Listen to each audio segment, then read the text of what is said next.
Hair fall తో బాధపడుతున్నారా? 150+ branches ఉన్న అడ్వాన్స్డ్ గ్రో హెయిర్ క్లినిక్ లో ఫ్రీ కన్సల్టేషన్ కోసం కాల్ చేయండి. 3వ తారీఖు అంటే మార్చి 3వ తారీఖున చంద్రగ్రహణం ఉంది, అందరికీ తెలిసిందే. అయితే ఈ చంద్రగ్రహణం ప్రభావం ఏ రాశుల మీద ఎలా ఉండబోతుంది, ముఖ్యంగా తెలుగు రాష్ట్రాల ప్రజలకు అలాగే భారతదేశం మీద ఎలాంటి ప్రభావం చూపిస్తుంది, ఇవన్నీ కూడా ప్రముఖ జ్యోతిష పండితులు ప్రదీప్ జోషి గారిని అడిగి తెలుసుకుందాం. సార్ నమస్తే అండి. నమస్తే అమ్మా, శ్రీమాత్రే నమః. ఈ రాబోతున్నటువంటి చంద్రగ్రహణం ఏదైతే ఉందో అది ప్రభావం ఎలా చూపించబోతోంది మానవాళి మీద, ముఖ్యంగా రాసుల పరంగా చెప్పండి, అలాగే మన తెలుగు వాళ్ళ మీద, ఇంకా మన భారతదేశ ప్రజల మీద, ప్రపంచ ప్రజల మీద కూడా చెప్పండి సార్. శ్రీ గురుభ్యో నమః, శ్రీమాత్రే నమః. ఇది కేతుగ్రస్త చంద్రగ్రహణం. పూర్వ పల్గుని నక్షత్రంలో 118 సంవత్సరాల తర్వాత వస్తున్న చంద్రగ్రహణం. ఇది చాలా రేరు చంద్రగ్రహణము. హెవీ ఇంపాక్ట్ పడేటువంటి చంద్రగ్రహణం. ప్రపంచ దేశాల మీద, ముఖ్యంగా కమోడిటీస్ మీద, సిల్వర్, గోల్డ్, తర్వాత ఆల్ కమోడిటీస్, కాపరు, అన్ని కమోడిటీస్ మీద ఎక్కువగా ప్రభావం చూపించేటువంటి చంద్రగ్రహణం ఇది. అంటే ప్రపంచ దేశాల్లో ఉన్నటువంటి వాణిజ్యాల మీద ఎక్కువగా ప్రభావం చూపించే చంద్రగ్రహణం ఇది. మామూలు చంద్రగ్రహణం కాదు. అందుకే సూర్యగ్రహణం ఏర్పడిన దగ్గర నుంచి మనకెప్పుడు ఫిబ్రవరి 17వ తారీఖు సూర్యగ్రహణం ఏర్పడింది. అక్కడ నుంచి వార్ సిచ్యువేషన్ స్టార్ట్ అయింది. వార్ స్టార్ట్ అయిపోయింది. కరెక్ట్ గా చంద్రగ్రహణం ముందే వార్ స్టార్ట్ అయింది. అంటే రెండు గ్రహణాల మధ్యన ఎప్పుడైతే యుద్ధం మొదలవుతుందో అది ప్రపంచ శాంతికి, దుష్టులకి కీడు, శిష్టులకి మేలు. అంటే దుష్ట శిక్షణ, శిష్ట రక్షణ జరిగేటువంటి యుద్ధం. ఆల్రెడీ నేను లాస్ట్ టైం కూడా చెప్పాను, పంచగ్రహ కూటమి లాస్ట్ టైం ఏర్పడినప్పుడు గ్రహణం జరిగింది. దీని ప్రభావం చేత దుష్ట శిక్షణ జరుగుతుంది, శిష్ట రక్షణ జరుగుతుంది, ప్రపంచ యుద్ధాలు జరిగేటువంటి అవకాశాలు ఉన్నాయి. దానికి శ్రీకారం అని చెప్పాను. ఇప్పుడు కొబ్బరికాయ కొట్టారు, స్టార్ట్ అయింది. ఆల్రెడీ పేలుడు స్టార్ట్ అయినాయి. కాబట్టి ఇది ప్రపంచ యుద్ధాల వైపు ఇది దారి తీస్తుంది. కేతుగ్రస్త చంద్రగ్రహణం. చాలా మంది నేను గ్రహణం గురించి చెప్తా ఉంటే కొంతమంది ఏంటంటే పెద్దగా సీరియస్ గా తీసుకోవట్లేదు. మానవాళికి అంటే దుష్టులకి విపత్తు జరుగుతున్నది. ఆ దుష్టులకు విపత్తు జరుగుతున్నప్పుడు అందులో వాళ్ళ పక్కన ఉన్నవాడు కూడా లేచిపోతారు.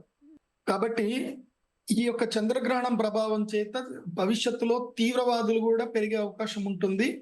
భారతదేశంలో తీవ్రవాదుల దాడులు కూడా పెరుగుతాయి.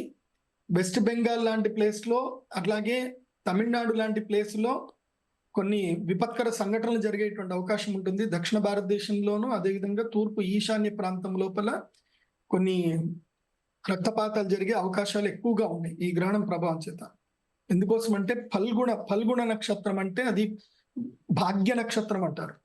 ఎప్పుడైతే భాగ్య నక్షత్రంలో గ్రహణం ఏర్పడుతుందో భాగ్య నష్టం జరుగుతుంది, ఆరోగ్యాలు దెబ్బతింటాయి, స్త్రీలకి కూడా విపత్తు ఏర్పడుతుంది.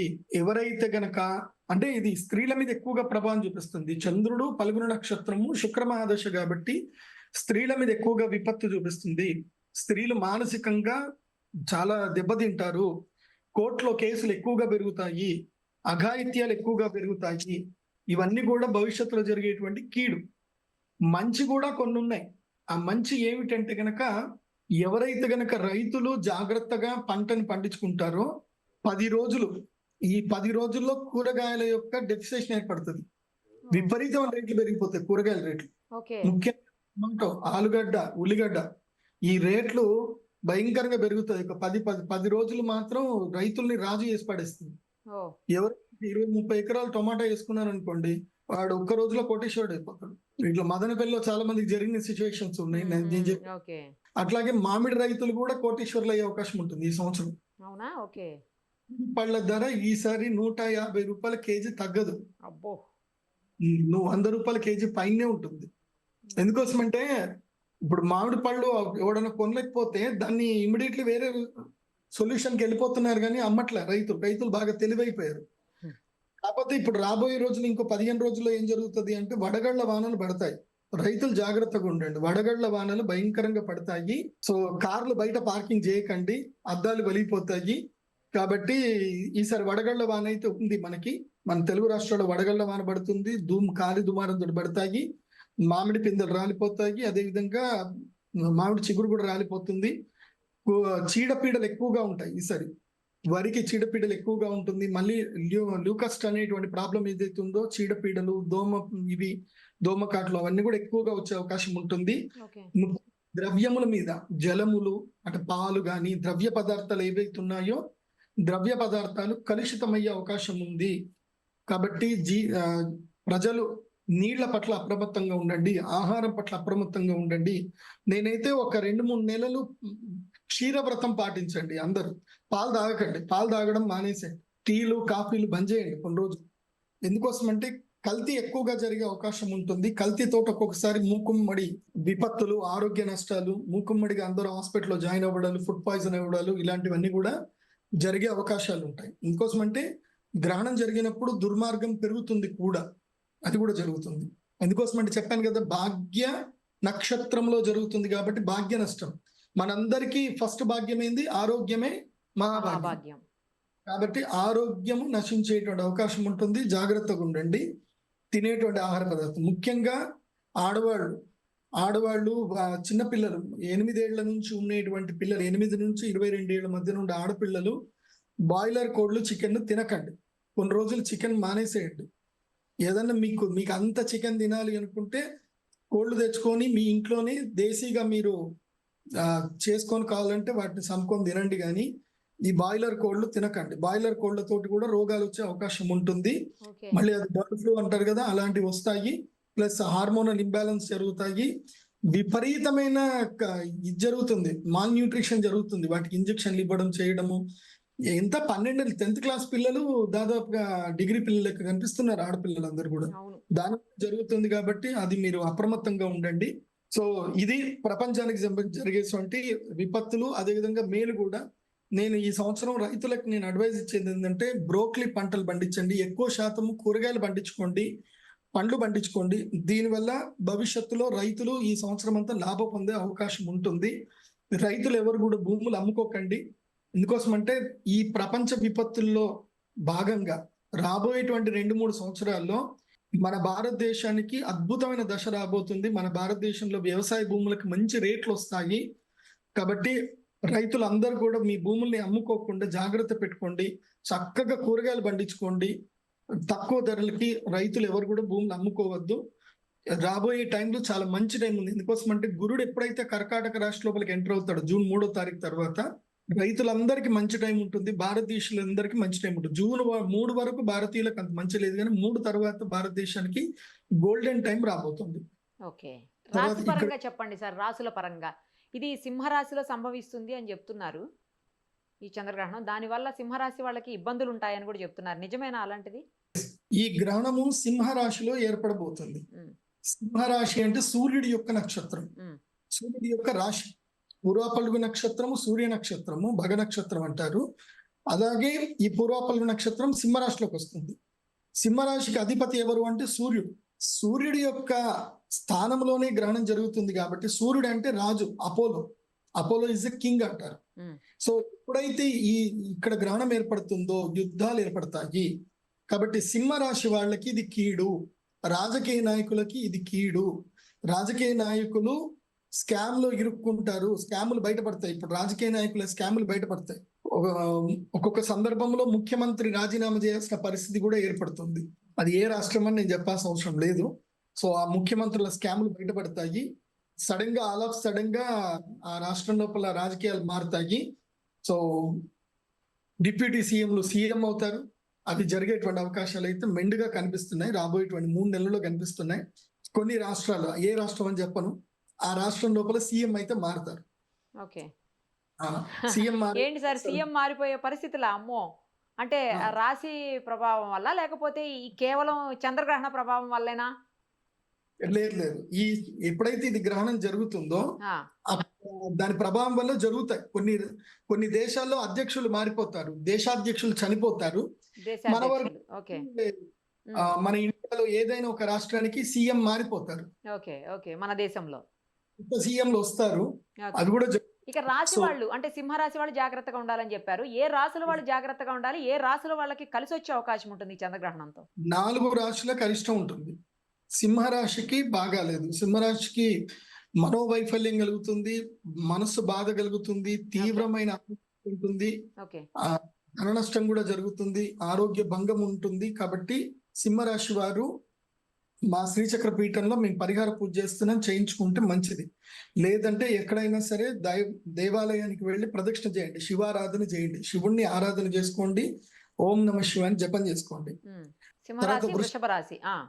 వృషభ రాశికి మంచిది కాదు. వృషభ రాశి వారికి ఎట్లాంటి పరిస్థితి వస్తుందంటే స్టాక్ మార్కెట్ లో డబ్బులు పోగొట్టుకుంటారు, ఎక్కడ పడితే అక్కడ డబ్బులు పోగొట్టుకుంటారు, ఇళ్ళు అమ్ముకుంటారు, బంగారం తాకట్టు పెట్టుకుంటారు, ఓకే. వెహికల్ జరుగుతుంది, వెహికల్స్ తో యాక్సిడెంట్స్ అవుతాయి, మదర్ కి హెల్త్ బాగా ఉండదు, హాస్పిటల్ బిల్స్ పెరిగిపోతాయి.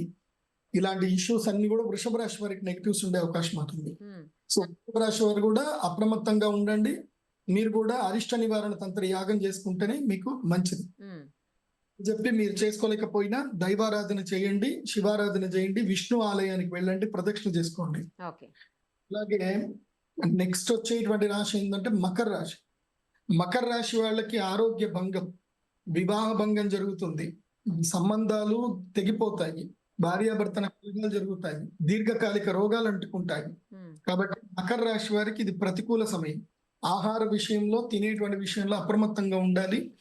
ఏదైనా సరే మీరు మంచిది అనుకొని తింటారు, దాంతో ఒక్కసారి ఫుడ్ పాయిజన్ అవుతుంది, ఒక్కొక్కసారి అది పెద్ద వ్యాధి కిందకి మారిపోయే అవకాశం ఉంటుంది. కాబట్టి తినే ఆహారం అప్రమత్తంగా ఉండండి. లాంగ్ జర్నీస్ కి వెళ్ళకూడదు. మకర రాశి వారు లాంగ్ జర్నీస్ పనికిరావు. తర్వాత ఫైనల్ గా కన్యా రాశి.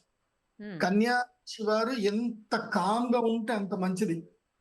ఎంత హ్యాపీగా పడుకోండి, ఎవరితోటి మాట్లాడకండి, ఏదైనా తీర్థయాత్రలకు వెళ్ళండి, ఎవరితోటి సంపర్కంలో పెట్టుకోకండి, ఎక్కడ ఫినాన్షియల్ డీల్స్ చేయకండి, అగ్రిమెంట్ చేయకండి, ఎవరికి మధ్యవర్తిత్వం వ్యవహారం చేయకండి.